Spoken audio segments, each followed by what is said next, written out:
देखिए, पिछले 1-2 दिन से जो चुनाव आयोग के ऊपर सवाल खड़े हो रहे हैं, उसने कहीं न कहीं लोकतंत्र के अंदर एक सवाल ज़रूर खड़ा कर दिया गया, क्योंकि लोकतंत्र के अंदर डेमोक्रेसी में चुनाव आयोग की बहुत अहम भूमिका होती है। इसकी ट्रांसपेरेंसी को लेकर जो सवाल है, वो उठा दिया गया। फैक्ट टू फैक्ट समझिए, हरियाणा की एक विधानसभा सीट है उचियाना कला।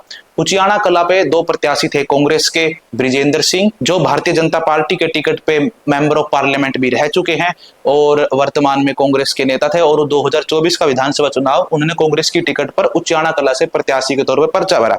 दूसरे उम्मीदवार थे देवेंद्र अत्री, जो भारतीय जनता पार्टी के थे। दोनों का जब रिजल्ट आया, अक्टूबर के महीने में जब हरियाणा विधानसभा चुनाव का जब नतीजा आया, तो बृजेंद्र सिंह मात्र 32 वोट से अपना चुनाव हार गए। उन्होंने आरोप लगाया कि जो पोस्टल बैलेट के वोट होते थे, उसमें से 215 वोट को कैंसिल कर दिया गया, उनकी गिनती नहीं, उन्हें रिजेक्ट कर दिया गया 215 वोट।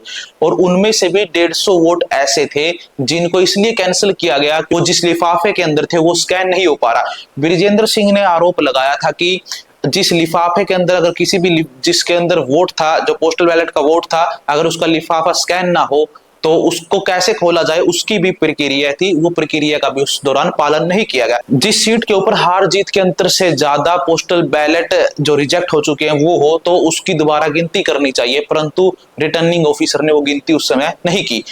मात्र 32 वोट का मसला था, कहां 150 और 215 वोट, और मात्र 32 वोट से अपना चुनाव हार गया। तो उन्होंने कोर्ट का रुख किया। कोर्ट के अंदर इस चीज पर सुनवाई चल रही है। कोर्ट ने भाजपा के प्रत्याशी रह चुके देवेंद्र अत्री से जवाब मांगा है। आप कल्पना कर सकते हैं कि चुनाव आयोग की निष्पक्षता को लेकर लगातार सवाल उठ रहे हैं, तो अगर स्वस्थ लोकतंत्र में चुनाव आयोग पे जो आरोप लग रहे हैं, चुनाव आयोग को उन चीजों का जवाब देना चाहिए और ट्रांसपेरेंसी जरूर होनी चाहिए। डेमोक्रेसी, ट्रांसपेरेंसी और फेयर इलेक्शन से चलती